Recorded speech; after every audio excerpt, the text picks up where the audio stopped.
개인 국민 속으로 지방 순회 최고위원회를 하면서 두 번째로 부산을 왔습니다. 어디를 가든 특히 부울경에서 지난 대통령 선거 때 압도적으로 지지를 해준 박근혜 대통령의 최순실과 국정농단 사건에 대해서 저희 야당도 미리 알아서 예방을 하지 못한 책임을 반성하면서 박근혜 대통령이 이 부울경의 지지에 대한 배신이라고 규정을 합니다. 어떠한 경우에도 우리 국민의당은 맨 먼저 퇴진을 요구했고 맨 먼저 탄핵을 요구했습니다. 그리고 지난 12월 2일 민주당에서는 상정하자고 했지만 비박들의 도움이 없어서 우리는 9일 상정을 해가지고 가결시켰습니다. 우리 국민의당의 주장이 없었으면은 박근혜 대통령의 탄핵안은 제가 볼 때는 부결되었습니다. 또 우리 국민의당은 선 총리 후 탄핵 또 주장을 했습니다. 이건 역시 민주당에서 반대해서 이루어내지는 못했지만 만약 우리 국민의당의 주장대로 선 총리 후 탄핵의 그런 과정을 겪었다고 하면은 지금 황교안 대행 사태가 있었을까 이런 생각을 갖습니다. 어떻게 됐든 탄핵 당시에도 약 80%의 국민들이 탄핵을 해야 한다고 했고 국회에서의 의결도 의원들의 약 80%가 찬성을 했습니다. 지금 현재도 약 80%의 국민들이 헌재에서 탄핵의 인용을 지지하고 있습니다. 우리는 반드시 헌재에서 박근혜 대통령의 탄핵이 인용될 것을 헌재에 간절히 다시 한번 그 의사를 전달합니다. 부울경에 오면은 똑같은 말씀을 듣습니다. 특히 부산 한진해운의 구조조정으로 인해서 막대한 경제적 손실과 앞으로의 문제가 크다는 것을 잘 알고 있습니다. 한진해운도 조양호 회장이 최순실에게 잘못 보여가지고 강원도 동계올림픽 조직위원장에 해임되고 또 한진해운의 구조조정에 적기에 산업은행의 금융 지원이 있었다고 하면은 오늘의 사태가 오지 않았을 것이다 하는 것을 저희는 국회에서 지적을 했습니다. 아울러서 조선산업에 대해서도 굉장한 불황이 이어져서 우리는 작년 5월 13일 청와대에서 박근혜 대통령을 제가 만나서 해운업과 조선산업의 구조조정을 위해서 추경을 강력히 요구해가지고 작년 추경도 우리 국민의당 주창으로 이루어졌지만 그 후 국정의 공백으로 한진해운 문제나 효과적인 조선업 지원이 부진하고 있는 것에 대해서도 저희들이 박차를 가하겠다고 약속드립니다.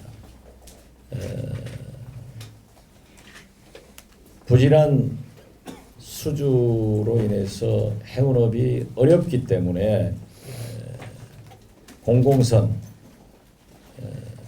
등 여러 가지 정부에서 발주 가능한 선박을 발주하고 있고 상당한 물량들이 공급됐지만은 아직도 어렵습니다. 조선업은 우리나라가 세계 최고의 산업으로 자랑할 수 있고 특히 거기에 숙련된 사원들이 만약 불황이라고 해서 전부 해고가 되고 정리가 된다고 하면은 항상 해운 조선업은 호황과 불황이 반복되기 때문에 만약 호황의 시대가 오면은 굉장히 우리 경제에 더 어려움이 겪기 때문에 어떠한 경우에도 그러한 문제, 즉 노동자들의 교육이나 실업보험 등 재교육 이런 것에 대해서 더 신경 쓰도록 하겠습니다. 새로운 성장산업, 이것은 잘 아시다시피 우리 당의 부산이 고향인 안철수 전 대표께서 4차 산업, 인공지능, 로봇 산업 등 새로운 산업에 대한 전문가이시기 때문에 마치 김대중 정부에서 정보화 산업을 일으켜 가지고 지금까지 핸드폰 팔아서 20년을 먹고 살았지만 노무현, 이명박, 박근혜 정부 14년간 새로운 성장 산업을 창출하지 못했습니다.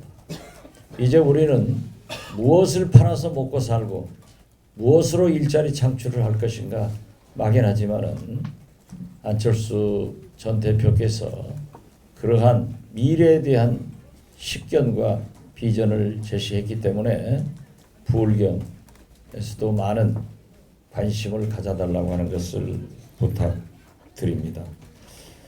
아울러서 원전 등 이러한 문제는 부울경 특위도 구성되어 있지만은 원자력 특별위원회를 구성해서 여기 오신 신용현 최고위원님 등 우리 당의 상당한 식견을 가진 의원들과 외부 인사를 영입해서 대책을 강구하고 있고 최근에 안철수 전 대표도 원전 문제에 대해서 언급을 했기 때문에 제가 언급은 하지 않겠습니다. 아울러서 LCT 이용복 회장의 비리 사건은 우리 국민의당에서 지난해 국정감사에서 바로 제가 문제 제기를 해가지고 오늘 현재까지 왔습니다.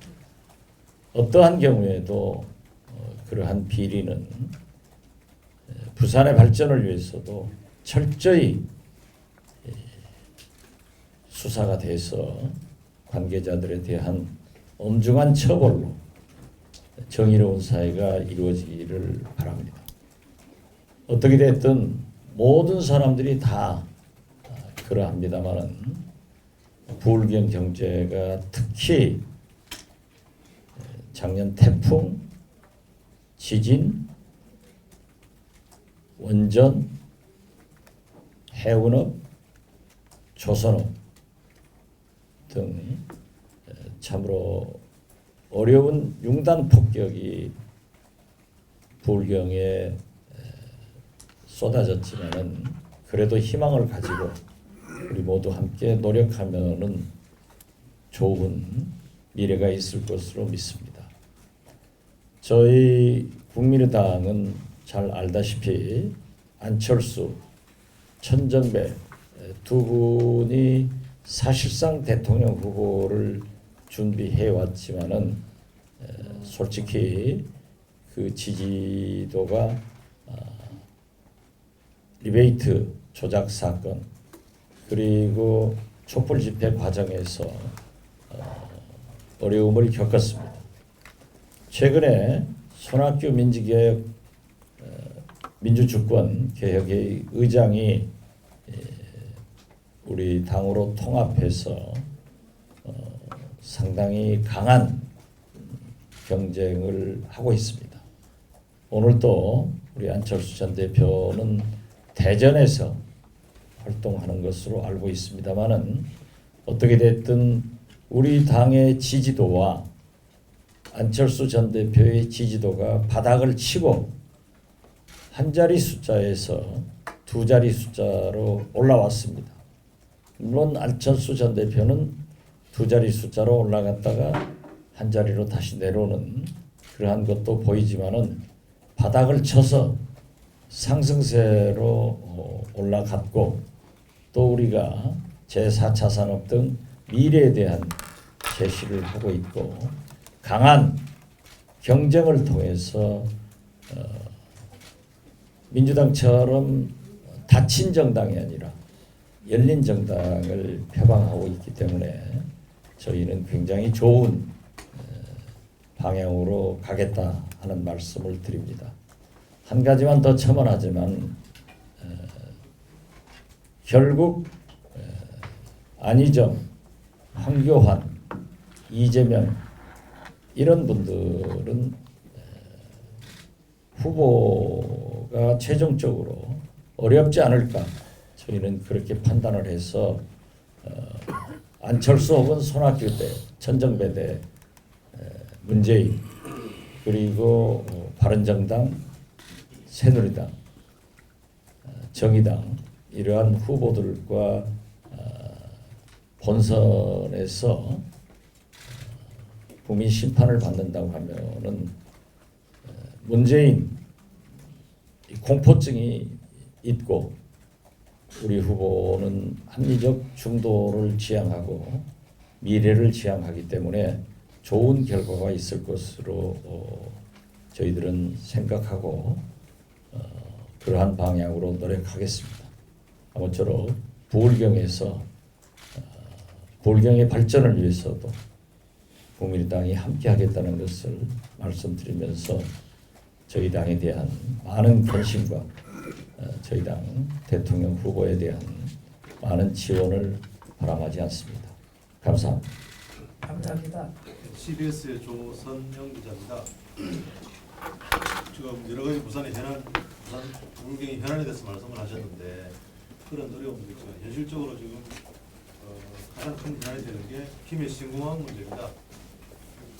김해 신공항 지난해 5월인가 정부에서 발표할 때는 동남권 허브공항가 3천 연간 여객 수송객 3,800만 명을 수용하는 공항으로 만들겠다 이렇게 공개를 하고 지금까지 예비 타당성 조사를 진행해 왔는데 최근에 KDI가 예비 타당성 조사 과정에서 연간 여객 수용객을 2,500만 명으로 축소한다 그런 자료를 돌리고 있어요. 그래서 부산 시민들 입장에서는 영남권 허브 공항을 바랬던 이주 주민으로서는 도저히 수용할 수 없는 그런 과정이 진행되고 있는데 당의 입장을 또 앞으로 어떻게 대응하실지 그 말씀 하나 해주시고 두 번째 질문은 사실 국민의당이 부산서 지난해 총선에서 23%의 득표율로 어떻게 보면 경이적인 그런 성과를 내셨는데 그 이후에 조금 침체되는 상황이고 한 대표의 지지율도 마찬가지로 반반 침체되는 그런 상황입니다. 혹시 이번 대선을 앞두고 지역의 명망가 중심으로 영입 작업이 진행되고 있으면 그런 부분에 대해서 말씀해 주시고 지지율을 좀 끌어올릴 수 있는 전형의 사정이 진행되고 있는지 말씀해 주십시오. 박근혜 대통령이 동남권 신공항을 공약으로 해서 갈등만 유발시켜놓고 결국 김해 공항을 신공항으로 하겠다라고 한 것 자체가 영남 압도적으로 지지해준 분들에게 배신 행위를 했다고 저는 규정을 합니다. 김해 신공항도 처음보다도 KDI 용역 조사에 의하면은 약 1천만 명의 승객이 줄어든 신공항이 아니라 거의 리모델링 수준에서 그치는 그런 결과를 발표한 것에 대해서 아주 유감으로 생각한다, 이런 말씀을 드립니다. 따라서 이용객이 매년 20%씩 증가를 하고 있다고 하면은 여기에 맞는 공항의 준비가 앞으로 영남권, 특히 부산, 경남, 울산의 발전에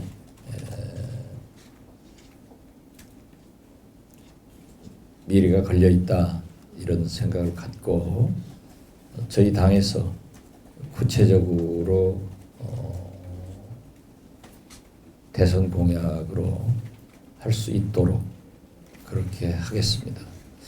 지금 현재 국회에서 할 수 있는 것은 굉장히 제한적으로 생각합니다. 왜냐하면 KDI에서 용역 조사 결과를 발표한 것을 다시 요구하는 수준에서 그치지 않을까, 이렇게 보기 때문에 우리 정책이나 국토교통위 위원들과 잘 협의를 하지만은 더 큰 것은 부산시에서나 경남 또는 울산 이 시도지사님들도 저희 당뿐만 아니라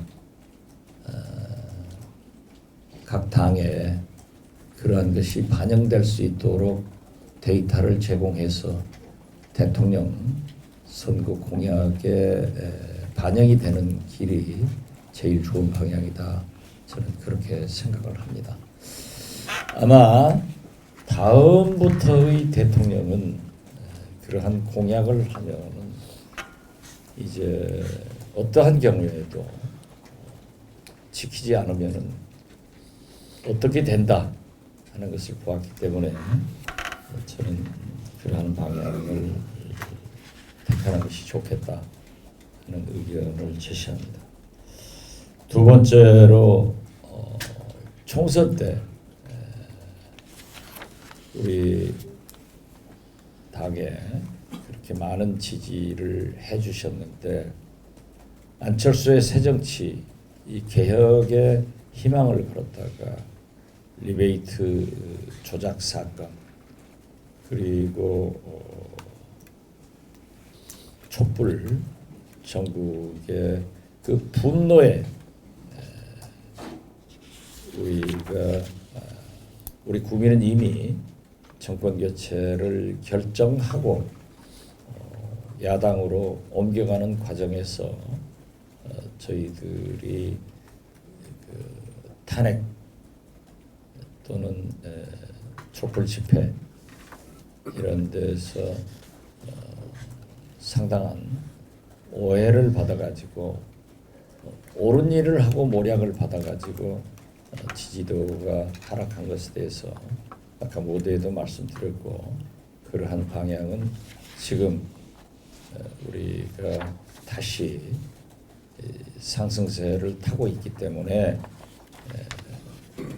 본선에 가면은 상당한 경쟁력을 가질 것이다. 그래서 부울경에서도 많은 지원을 부탁드리겠습니다. 부울경의 명망 인사에 대해서 영입을 위해서 노력을 하고 있고, 저희 당에도 영입위원장이 있고 저도 또 활동을 하고 어제도 좀 만나봤습니다만은, 물론 안철수 전 대표께서도 노력을 합니다만은 그렇게 괄목할 만한 성과는 아직까지는 없지만 앞으로 우리 후보의 또 우리 당의 지지도가 상승되면은 많은 인물들이 들어올 것이다, 이렇게 예측을 합니다. 도와주십시오. 제가 좀 김용환 최고위원님이 저는 대선 기획단장을 맡고 있기 때문에 지금 주신 말씀 가운데 뒷부분에 대해서 조금 보완하도록 하겠습니다. 지금 정세는 탄핵을 국회에서 의결하고 탄핵 인용을 기다리고 있는 정세라고 생각합니다. 그래서 국민의 정서는 묻지마 지금 정권 교체라고 할까, 묻지마 탄핵 인용에 가 있다고 생각합니다. 그렇기 때문에 지금 어떤 후보를 선택하느냐 하는 것이 큰 관심을 끌지 못하는 상황 속에 있다, 그렇게 생각합니다. 또 하나는 더불어민주당의 경선이 지금 진행되고 있는데 우리는 아직 경선을 시작도 하지 않고 있습니다. 따라서 우리 후보와 우리 당의 지지를 끌어올릴 수 있는 그런 여건이 지금 형성이 되어 있지 못한 상황이라고 생각합니다. 여기서부터 시작한다, 이렇게 저는 보고 있습니다. 탄핵이 인용되고 나면은 이제 정권 교체를 어떤 방식으로 해야 되는가, 누구로 해야 되는가 하는 문제가 제기될 것이고, 또 지금 아까 박지원 대표께서 말씀하신 것처럼 링에 올라가 있는 후보들 가운데 상당수가 링에서 내려오는 그런 결과를 믿게 돼서 후보들이 가지런하게 되고 정당별로 경쟁하는 구도가 만들어질 거다, 이렇게 보고 있습니다. 특기할 만한 것은 지금 더불어민주당의 박원순 그리고 김부겸 또 이재명 후보가 꺾여 내려오면서 더불어민주당이 친노의 부활로, 친노의 깃발로 이렇게 가지런히 정리가 되고 있는 상황은 굉장히 중요한 의미를 갖고 있다고 볼 수 있습니다. 그 정당이 참여정부로 복귀하고 또 친노로 복귀하는 문제와 관련해서 국민들이 그것을 어떻게 볼 것인가 하는 문제가 제기될 것이고, 지금 제기되고 있는 대북송국 특검 문제와 삼성 유착 문제 등을 포함한 여러 가지 문제가 제기될 것이기 때문에 지금과는 다른 정세가 조성될 것이다, 이렇게 보고 있고, 우리 당은 상당히 앞으로 약진하고 특히 부울경에서도 지지를 획득할 수 있는 그런 여건이 마련될 것이다, 이렇게 기대하고 있습니다. 질문해 주실 분 말씀해 주세요. 저는 포커스 뉴스의 민항기 기자입니다. 지금 바른정당과의 연대설이 조금 돌았었는데 박 대표님께서는 조금 미온적이신 것 같고요. 그래서 아예 가능성을 닫아놓고 계신 건지 여쭙고 싶고요. 그다음에 경선 일정 같은 경우에는 앞으로 좀 어떻게 볼 수 있을지 궁금합니다.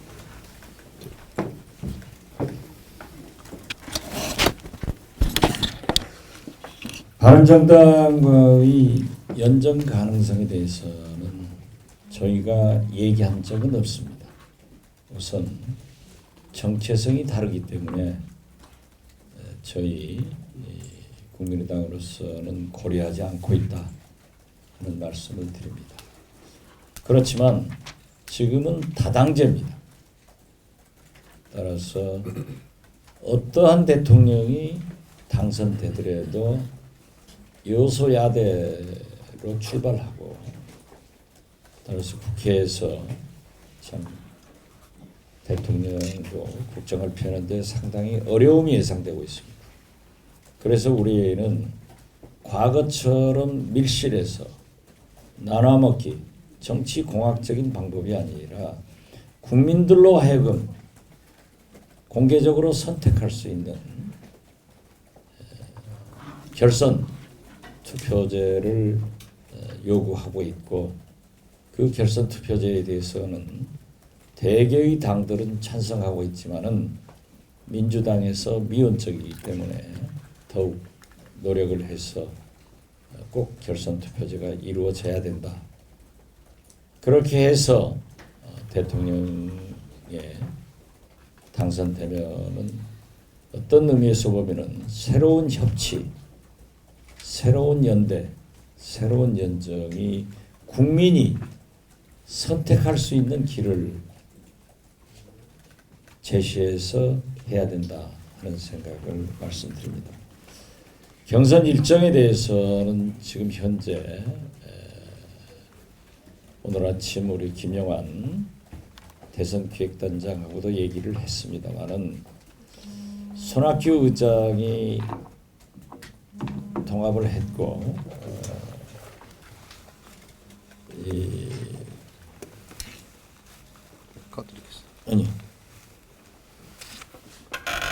정운찬 전 총리의 이 대화가 지금 현재 진행되고 있습니다.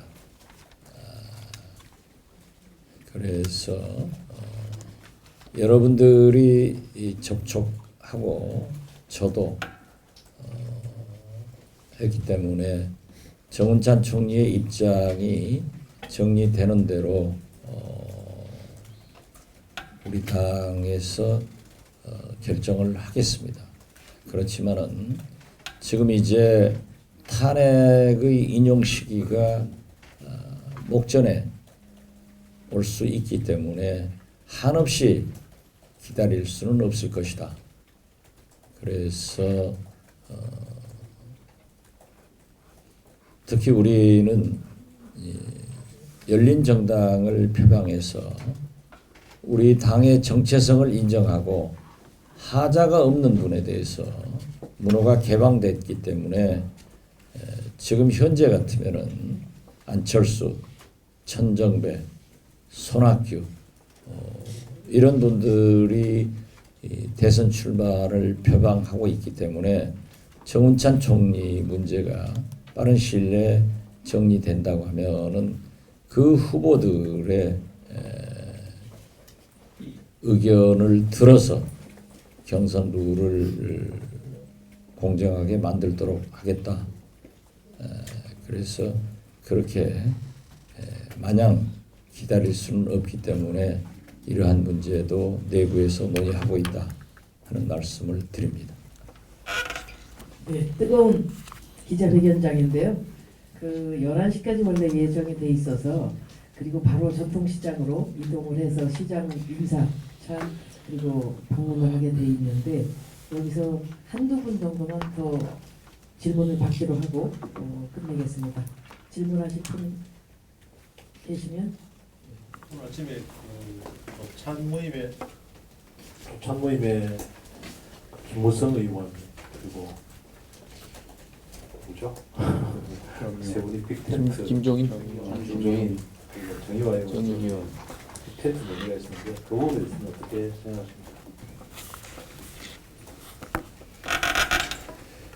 정의화 의장과는 저도 지난주에 전화를 드려가지고 이번 주에 한번 만나기로 했었습니다마는 제가 지금 계속 지방에 있어서 아직 일정을 못 잡고 있습니다.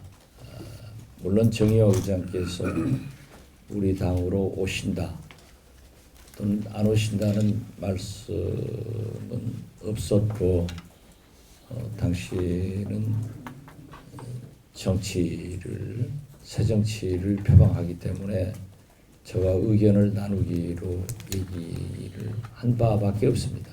그래서 오늘 올라가면 내일이라도 한번 약속을 잡아서 만나 뵙도록 하겠습니다. 또 김무성 대표는 저하고 개별적으로는 가깝지만은 또 그분 바른정당의 길을 가고 있기 때문에 제가 그 문제에 대해서 빅텐트건 스몰 텐트건 어떤 텐트건 얘기할 필요성이 있는가 하는 문제만 말씀드립니다. 저희는 어떤 경우에도 결선 투표가 국민들로부터 공개적으로 합법적으로 인정받는 그러한 제일 좋은 텐트론이다 하는 생각을 말씀드립니다.